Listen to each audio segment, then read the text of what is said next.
Welcome to another episode of the Profitable Creative, the only place on the interwebs where you will learn how to turn your passion into profit.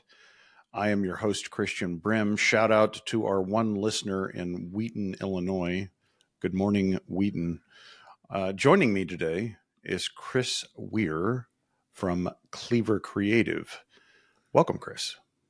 Thank you, Christian. And interesting you bring up Wheaton, Illinois. I'm originally from Downers Grove, Illinois, right down the street from Wheaton, Illinois. Well, that is odd. Maybe it's like an old neighbor or something. Like I have a list of single download cities, and that was just one I picked off the list. So who knows? Shout out to Wheaton. Yes. Where is Wheaton? I've never been to Wheaton. They are both western suburbs of Chicago, about 40 minutes west of Chicago. The only place in Illinois besides Chicago and the suburbs I've been is Champaign, which is a lovely city. I like it was nice. Went to college there. We got a lot of commonalities going on. Well, tell us. You told me before the show, but I think the listeners need to hear this. How do you come up with the name Cleaver Creative? Which, as most people do, I misread it the first time and thought it was Clever Creative, which made more sense. But Cleaver, tell us more.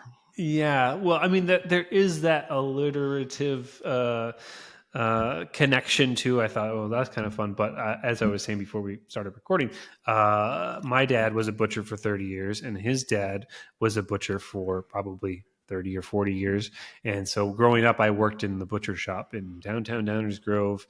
And I always thought that the image of a cleaver was a very strong, cool image at the time when I was getting my degree in Champaign, Illinois. I was like considering film, and I was like, well, that could be kind of cool for cutting film, the image of a cleaver coming down. So when I started my company, I was like, that could work. And it's worked out pretty good.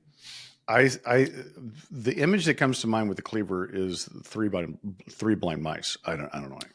It comes up there. I think there was also a French film that featured a prominent butcher who was wielding a cleaver. I'm trying to think of who. It'll probably come to me later on in the show, but it's a pretty Edward Scissorhands. No, he was a barber. No. Sorry. All right, so tell us the story of Cleaver Creative. How did it come to be? Sure. So in 2011, I was working for another production company, and they were still reeling from the 2008 financial crisis, and got laid off, and had just gotten married, and at the time, and was like. My wife at the time was like, so, what are you going to do for your next job? I was like, I don't think I want to do another job. And she was like, nice. Okay, great. That sounds awesome. I married a psychopath. Great. Yeah, super. I was like, no, I think I'm just going to do my own thing. And so I started freelancing and built a small team. And then I started at a startup about a year later, and that kind of fed what we were doing with Cleaver, and did a lot of animation work. And then about 4 years ago, started creating content on LinkedIn, and saw that as a pretty big opportunity for video content, because at the time people were posting like GIFs and goofy stuff on there. But I was like, there is no video content really on LinkedIn at the time. So I started making videos there, and very quickly it was apparent that like, okay, B2B video here, is a whole new space to play in. Yeah. And so is that what you specialize or focus on, is B2B for the LinkedIn platform, or just B2B in general? That is a piece of it. So I would say B2B is the main group of companies that we work with. We don't really do any B2C stuff.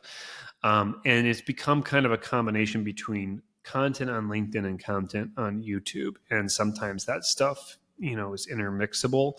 But yeah, it's those two platforms are the primary place now. And so who is your ideal or target customer? Usually a company that is I would say at least 5 to 10 employees, Mm-hmm. possibly more, depending on the content that we're making for them. We've also done, a lot of work for big companies like Accenture in Chicago and done big sales videos and things like that. But as the landscape has been changing, more companies have built more bigger in-house Right. departments specifically for video.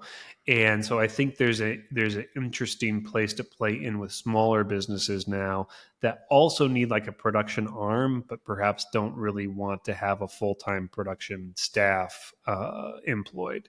So we're finding like a neat niche between that area of 5 employees at usually the minimum, and then up to 10, 20, 50 maybe at the larger sizes.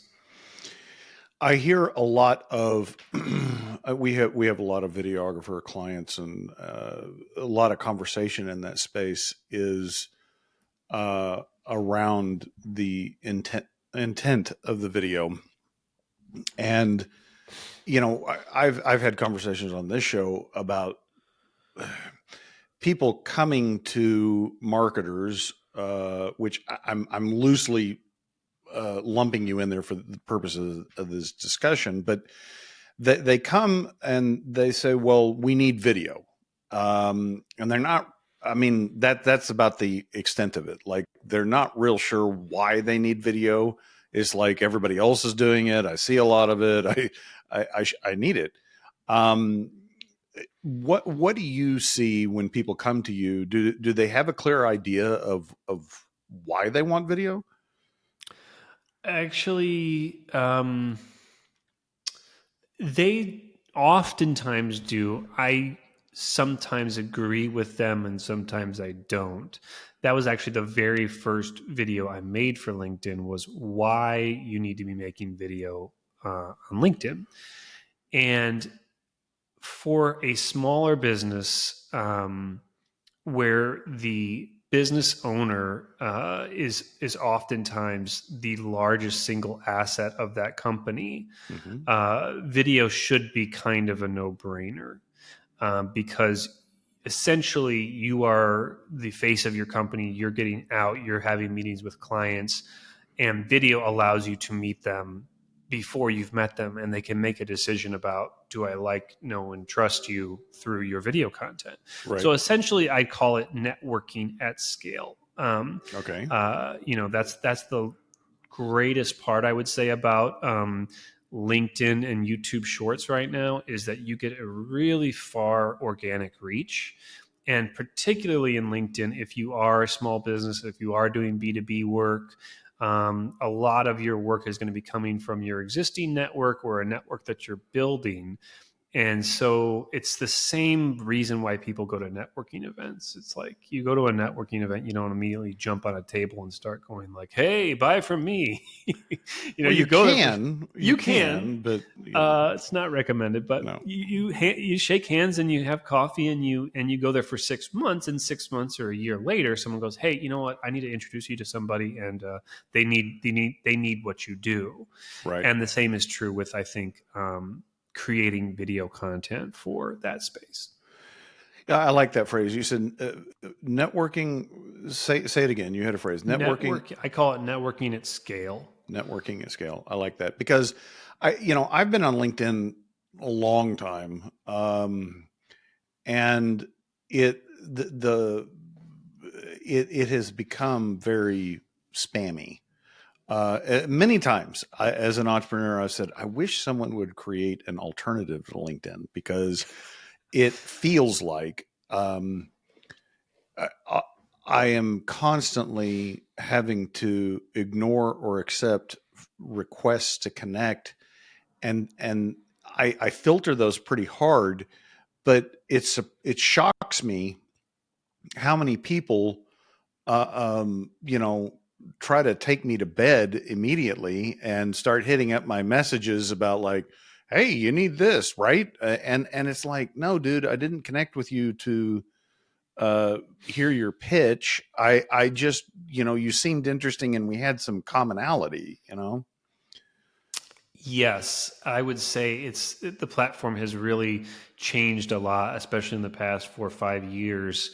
Um, and it has like people, make that say, oh, it's becoming like Facebook. And it kind of is sort Yeah. of becoming Yeah. like Facebook. The main difference is that, yeah, I think people have more to lose there. So they still are more cautious than they would Yes. be on Facebook.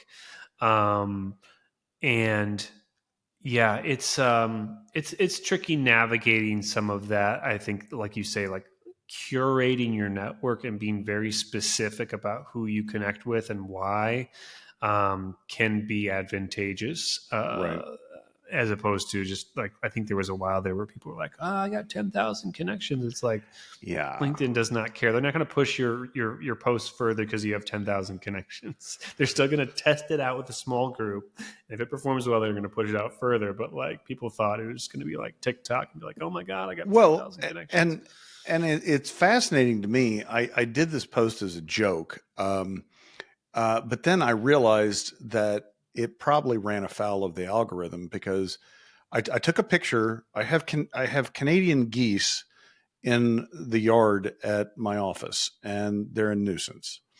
And I took a picture of Canadian geese, and I railed about the illegal immigrants, about how they're here. They all they do is eat and poop, and they're annoying, right? But there was a picture of these Canadian geese, and my last line was "Go back to Canada." And I mean, looking at the analytics of the post, I mean, it was just crickets, right? And so then I reposted it saying LinkedIn is suppressing my posts. I don't know how long I'm going to go on this diatribe, but it is interesting where the algorithm definitely, which we all know. I mean, we all know that it curates it based upon what they want us to see. How do you how do you work in that framework of not really knowing? I mean, I guess you can test um, about what's going to perform, what's not going to perform. My advice on this is very simple, and I think people can really overcomplicate it quite a bit by going, "Oh, well, you gotta like make sure you got your target demographic and bit," and it's like, yeah, you do. Like that's just the basics of business. Like you have to know who are you trying to Right. really sell to. All these different things. So you do need to know those things, but I think people get caught up with that feeling. And I certainly do sometimes when you post something you're like, oh, I only got 10 likes, or maybe no likes, right? Right. Basically, my advice is if you care about it, post it. If you genuinely care about what you're saying, put it out there, and you will attract people who feel the same way. I'm pretty That is my passionate. general advice. I'm Is pretty like, passionate about geese. yeah, it's like, yeah, as long as you care about what you're talking about, talk about it. And people who agree with you will hear what you're saying. They'll be like, I think that is true, and I like this person. I like what they have to say. That's kind of interesting. Um, and it's oftentimes the post that you least expect is going to be big is big. Like you just cannot predict it. And the advantage, sometimes it can feel like maybe a little bit embarrassing when you do a swing and a miss and you think, oh, people saw that. It's like the advantage to the algorithm not working is that not that many people did see it. Like there, if Fair you get a enough. post with 3,000 views, that means 3,000 people kind of liked it or had something to say about it, or had a take on it.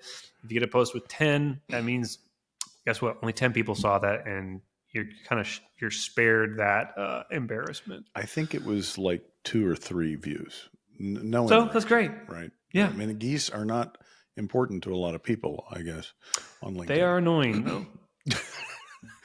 I'm going to pivot here for a second. So, it sounds like you have had a couple of businesses where you've had built a team, and a lot of businesses never get over that hump of hiring their first employee.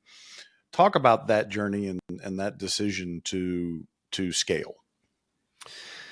Yeah. So I think it came from I was following a podcast called the Passive Income Podcast with Pat Flynn. I don't know if you've ever heard it or No. anything. It was very popular, 10, 15 years ago when podcasts were just starting to kind of to blow up. Um, and his advice was like, if you're going to get an employee, make your first employee a virtual assistant. And he recommended looking in the Philippines for someone. And he even recommended a company, I think it's called Virtual Staff Finder, to help find a VA. Right. So when I first got my first couple big projects, I was like, okay, I think I'm going to give this a shot and see what it's like. And Joe, who is my VA, she's been working with me since, 11 years now. Nice. And has just worked out fantastically. Just very hardworking person, very dedicated. And over the years, she's moved into different roles, and I've hired different people for different projects, but she's always been a core part of it. And now that we've been doing some of these smaller videos, we've built up like kind of a bigger team in the Philippines of editors and stuff like that, and producers, and kind of like this little organic thing. So I guess that would be still my general advice. I'm actually kind of surprised to some extent. Like a couple of my clients do very well, but they don't have a virtual assistant. And I'm like, oh, just like as I'm sure saving an hour a day of doing something tedious can give you an hour's worth of sales time. And so if you can just carve out these chunks of time and figure out really what do you not need to be doing, it can be a total game changer for people.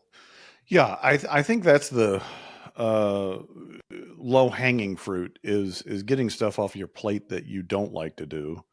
What about when you're hiring people to do things that you used to do? What's that been like?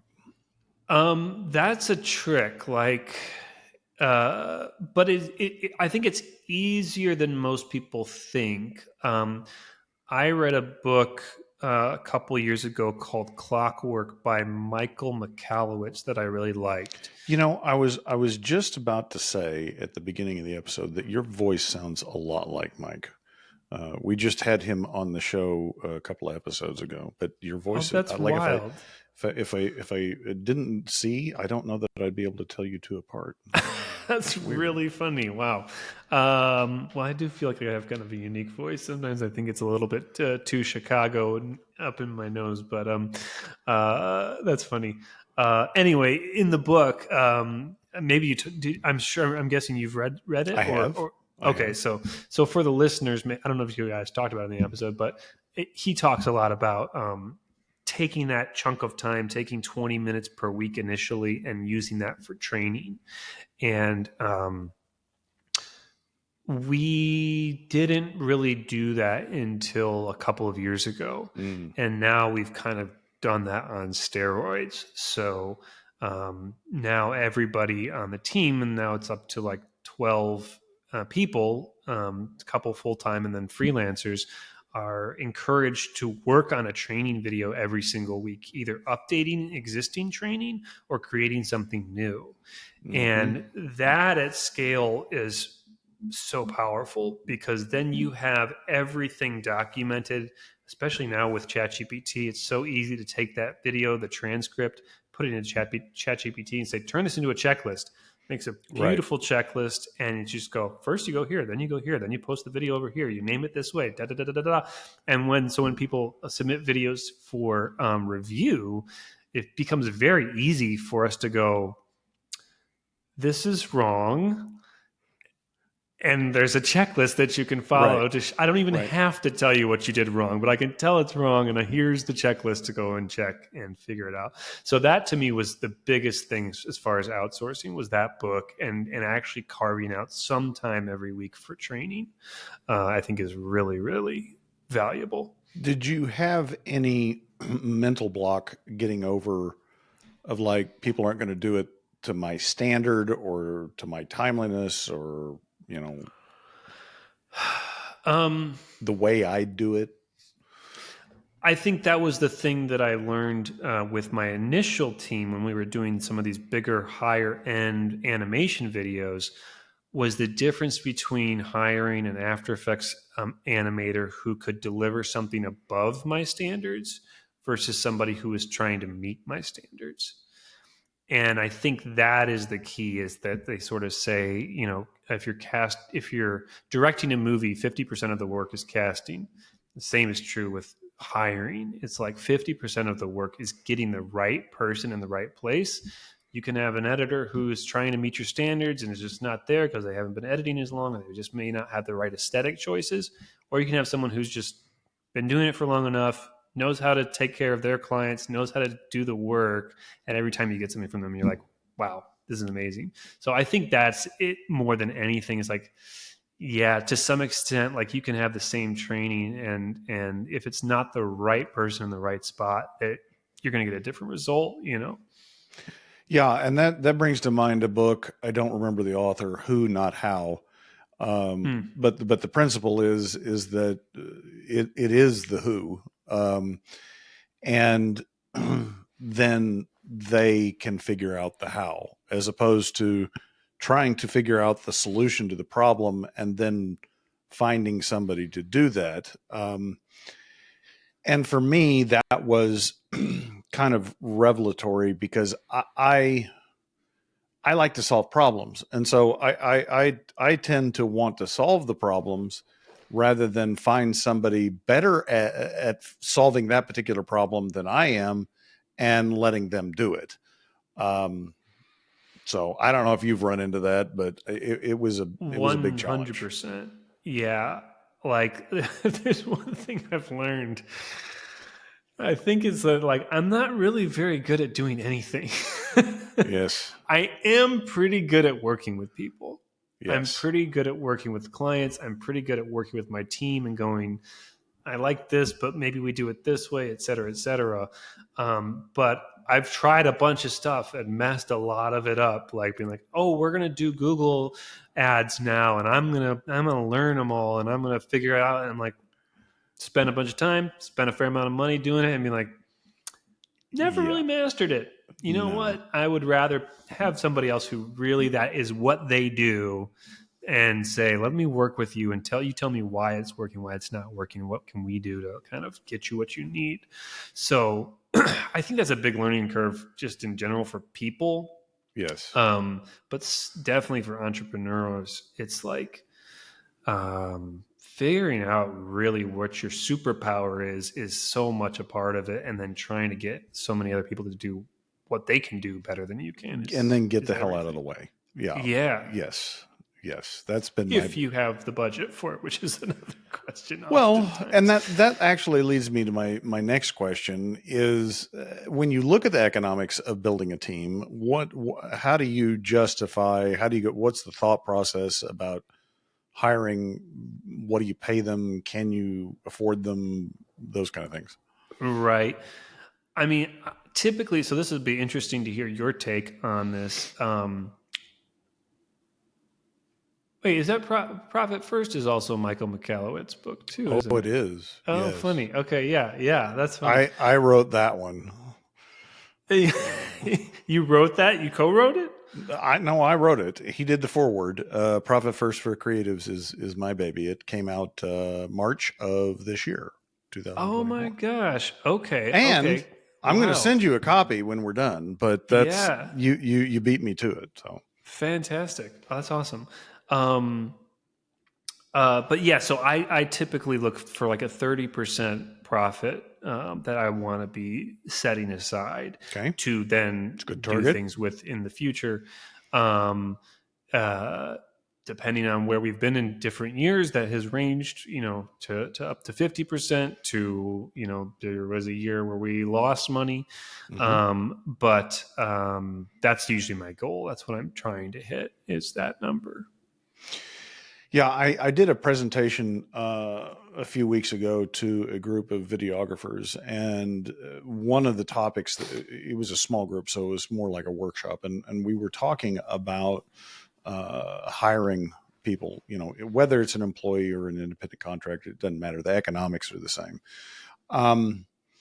And the the standard that I use and I talk about in the book is professional services. I mean, it's different for every business, but professional services, I think the minimum that target that you should have is 2 to 1, and that's, essentially saying if you're hiring somebody and you're going to pay them $50,000, they're going to make you another 100,000. Now, that's not just gross sales. If there's any direct costs involved with the project or the work, that comes off first, and then that net amount, the gross profit, you need to be earning 2 to 1. And I'm that concept has really transformed my business. I got the idea from author Greg Crabtree. He wrote the book Simple Numbers and Simple Numbers 2.0. And I make fun of him every time I see him that the book is in fact not simple. It's short, but it's thick. It is deep. And one of the key concepts he talks about is this labor efficiency, and how in most businesses, that's where most of our leverage is, and most of our decision making is around people. And having that target of 2 to 1 keeps you from what it's done for us is it keeps us kind of put guardrails around us, like say, okay, do we need to hire somebody or not? Well, our labor efficiency is this. If we add that salary, are we going to be able to make that much more money? That's a great way of looking at it. Yeah, um, it's interesting because it's like for most of my team, they are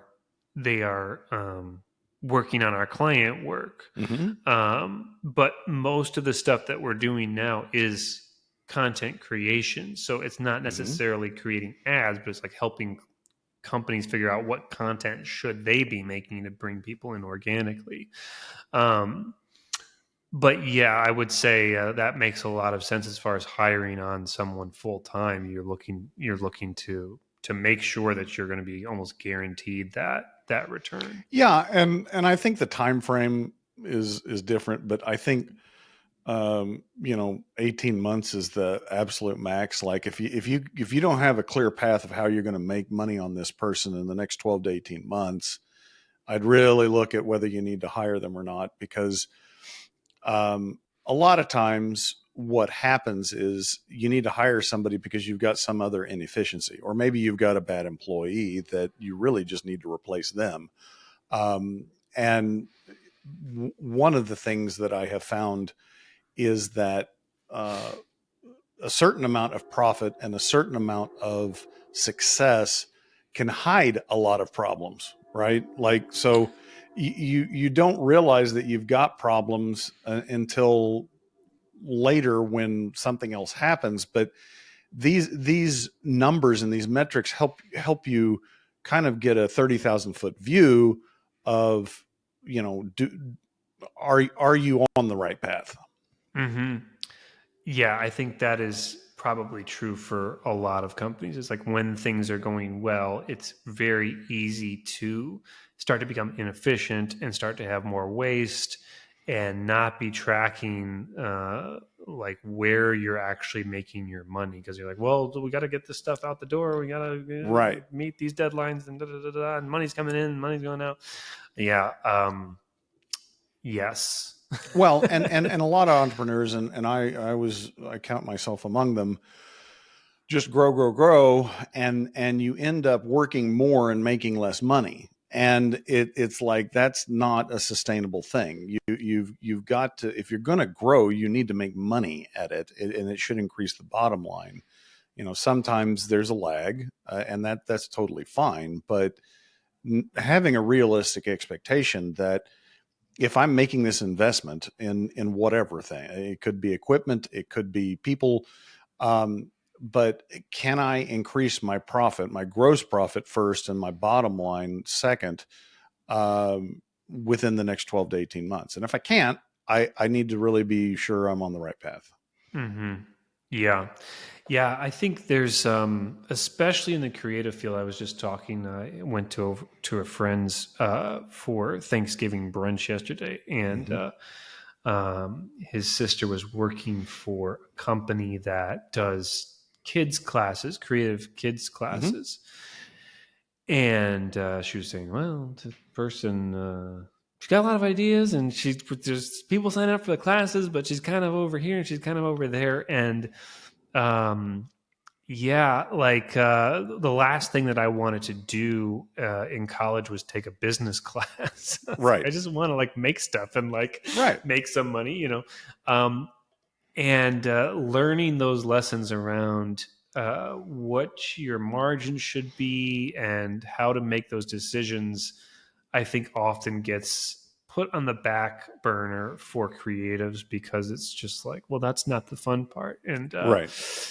it's not the fun part, but it becomes more fun when it's working and you're like, oh, I Yes. actually do know these numbers. Oh, Yes. okay, I can look and see in 6 months like what is our bank account going to look like? What is our revenue going to look like? All these things. So Yeah. it's a tricky thing to enjoy. Well, I mean, as a business owner, you wear a lot of hats, and you got to know a little bit about a lot of things. And I don't particularly like marketing, but I've got to know enough about it as a business owner. And the same thing with how to manage people and legal concerns, and there's a lot of stuff that you have to know, and ignoring the fact that you don't know it doesn't eliminate the need. It just pushes it further down the road until your business is going to make you learn it. Right. Until you have to sit down and sit down with your accountant and they go, you should have learned this 3 years ago. Yeah, exactly. So, where are you? Where is Cleaver Creative in 3 years? What are your plans? Well, that's a great question. We've been spending most of this year building the team and Hmm. building that new set of training and internal processes. So I would like to keep that moving, Hmm. and it may be a combination of things. It may be a combination of services. Right now, we really are focused on that organic content creation, but I could easily see us taking some of that and moving with some of our clients and say, let's actually maybe start doing some more conventional marketing. We have a client who is an industrial engineer, and he's got a team of 5 people, and they do really great work with really big companies and make big changes. And they have a mastermind now, so they do a monthly mastermind where they get CI professionals all to kind of come to this 1 hour, and they all talk about things that are going on in continuous improvement and Six Sigma and stuff like that. And like that's a really kind of a fun model that I would love to replicate with other consultants and go, Mm. look at like you do something really, really well. You can put out a few ads, bring in 10 or 20 people monthly that are in your space that actually want to learn from you. You want to learn from each other, build a small community. And then guess what? If you record that, you've got an hour's worth of content you can chop up in different ways and share on social. And then you also can like potentially work with these people. Right. So it's like, it's a very kind of interesting place in that B2B space that I think is pretty untapped. Like when you talk about that feed on LinkedIn, yeah, there is a lot of stuff there, Hmm. but there's not a lot of super high quality, in depth content on continuous improvement and industrial engineering. No, and There's just not. I think you're onto something. I think that definitely is a need, whether LinkedIn's the platform or not. I mean, YouTube, whatever. But I think the key uh, to really good profitable growth is to go deeper, rather than to expand what you're doing necessarily. Like adding services, like in your case, adding pay per click and AdWords. Does that make sense? I think to me, it makes much more sense to dive deeper with the clients that are already paying you and you already have that relationship. It's much easier to sell something to them. And especially in the marketing space, there's a lot of confusion among small business owners about what marketing they actually need and what actually works. Um, and I don't find that marketers in general go deep enough with the clients to understand their business, asking questions, and trying to solve their revenue problem. Really Mm-hmm. is what it is. Mm-hmm. Um, and there are all kinds of components, right? And that's the confusion is like, well, do I need to do this? Do I need to do that? I mean, I don't know.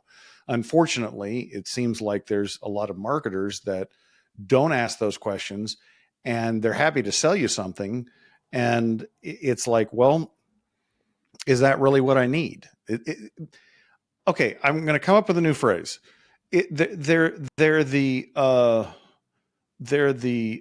pill mills of marketing. So, like, I need my narcotics, so I know the doctor that's going to prescribe it to me. So I go and I get it from them, and no one ever asks any questions like, "Do you really need this? Should you Right. be taking it?" Right. Um, that's kind of the attitude of, well, yeah, if you'll buy it, I'll sell it, but really not asking, "Do you need it?" Yeah. No, I really enjoy working in that more consultative way with folks to be like, what do you really want to do in the next 5 years? Like, are you looking to Mm-hmm. grow, or are you looking to kind of keep at the same pace that you're going? Like, what do you want to accomplish? And then figuring out the package or the strategy that works for that client within our wheelhouse. Like, Right. I've seen a lot of people on LinkedIn who started making videos. Maybe they started as a video production company and they started doing, photo posts and text posts, and they got really good at social media. And then they're like, well, now I'm a social media company. And I'm like, I don't want to be a social media company. Right. I want to be a video company that does things with video. And that Right. might be content creation. It could be ads potentially, but really it is like, I don't want to just be your go-to advertising company. It's like, well, we'll build your website and we'll do photo posts and we do this and we do SEO and we do, that's not for Yeah. me. Yeah. And yes, 100%. I think the power of your business and all videographers really is the storytelling component. Like nothing beats it. And it's very powerful when it's used right. It's obnoxious when it's not. Um, Yes, it can be used for like good or evil. that's right. And with much power comes much responsibility. Exactly. Yeah. Yeah. Yeah. It has been interesting because I've been creating a vlog now on LinkedIn for those 4 years. And it's effort, it takes a Sure. lot of energy, but it's like you cannot replace the authenticity of someone just hearing you speak your mind and go, this is what I believe in. Yes. So how do folks find you if they want to learn more about Cleaver Creative? They can go to our website, cleavercreates.com, or they can find me on LinkedIn and just search for my name, Chris, Chris, Weiher, Weiher, three pronouns, we, I, her is a way to think about that. Or for our German speaking audiences, it's Chris Weiher. Weiher. Weiher. Ja. Ja, jawohl. Thank you, Chris, for your time. We'll have all of those links in our show notes, but thank you for your time and your experience share and your candor. I appreciate it. My pleasure. This was a blast. I really enjoyed it. The only thing that we missed was the whiskey and the cigar. We should have. Well, we can do that when we meet. Okay. Absolutely. All right. Listeners, if you like what you heard, please rate the podcast, subscribe to the podcast, share the podcast. If you want to hear something different than me and Chris, shoot us a message and let us know what you'd like to hear. Until then, ta ta for now.